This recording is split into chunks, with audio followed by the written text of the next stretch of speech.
আসসালামু আলাইকুম, বিসমিল্লাহির রহমানির রহিম। অস্ট্রেলিয়ার বাংলাদেশ সিরিজ নিয়ে কিছু কথা বলতে যাচ্ছিলাম। একটা কথা মনে পড়ে, 2005 সালে বাংলাদেশ এবং ইংল্যান্ড অস্ট্রেলিয়া যখন সিরিজ খেলতে গেল ইংল্যান্ডে, তখন তখন ইংল্যান্ডের অধিনায়ক মাইকেল ভন বলল যে বাংলাদেশের সাথে কিছু সিরিজ খেলব। ওই সিরিজে অস্ট্রেলিয়াকে 5 উইকেটে হারিয়েছে। মোহাম্মদ আশরাফুল সেঞ্চুরি করছে, রিকি পন্টিং শুধু মাঠে দাঁড়ায় দাঁড়ায় দেখছে, 6 ছক্কা মারছে যে শুধু দাঁড়ায় দাঁড়ায় দেখছে, তামসা দেখছে বাংলাদেশ কী জিনিস, আশরাফুলও দেখাইছে। আর ইংল্যান্ডের সাথে 52 বলে 94 রান করছে আশরাফুলে। ওই ম্যাচ আমরা জিতি নাই, ঠিক আছে, কিন্তু যতক্ষণ আশরাফুল ছিল ততক্ষণ দেখাইছে ইংল্যান্ডে কীভাবে বলারদের তুলে দূরে করতে হয়, কীভাবে মার দিতে হয়, কীভাবে 4 ছক্কা মারতে হয়। আশরাফুলে 52 বলে 94 রান করছিল, দেখাইছে। ইংল্যান্ড দাঁড়ায় দাঁড়ায় শুধু তামসা দেখছে, বুঝছেন। আজ আমরা সিরিজ জিতছি, অভিনন্দন আমাদের জাতীয় দল টিমকে।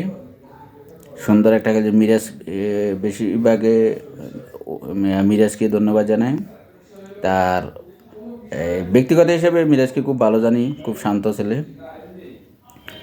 সেই লাস্টে যে 22টা রান করেছে খুবই গুরুত্বপূর্ণ এই রানগুলো, ঠিক আছে। আজকে সে উইকেট পায় নাই, কিন্তু তার অধিনায়িত্ব খুবই ভালো।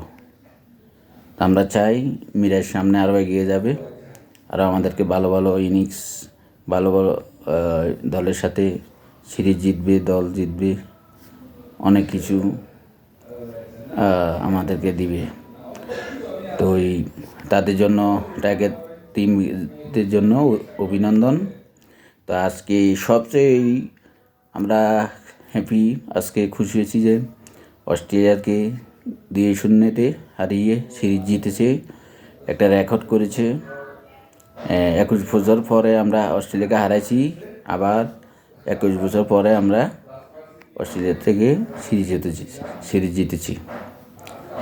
তো সবাই তাদের জন্য দোয়া করবেন, তারা যেন ভালো খেলা উপহার দিতে পারে, আমাদেরকে ভালো কিছু করতে পারে, বাংলাদেশের নাম উজ্জ্বল করতে পারে। যেমন শান্ত ভালো ব্যাটিং করতেছে, মোসাদ্দেকও ভালো ব্যাটিং করতেছে, মোস্তাফিজও ভালো বোলিং করছে, আজকে 3টে উইকেট পাইছে। আর বিশেষ করে প্রথম ওয়ানডে ম্যাচে তো নাহিদ রানা, তার তো জবাবে নেই, তার বল তো চোখেই দেখে না। তার জন্য শুভকামনা, তার পারফরমেন্স যেন ভালো থাকে, পারফরমেন্স সবসময় যেন একই রকম থাকে। আর মুস্তাফিজ তো কী বলবো, কাটার, তা সে তো খুবই ভালো, তার জন্য শুভকামনা। আর আমাদের তাসকিন, সেও খুবই ভালো বোলিং করছে, সবার জন্য শুভকামনা। আসসালামু আলাইকুম।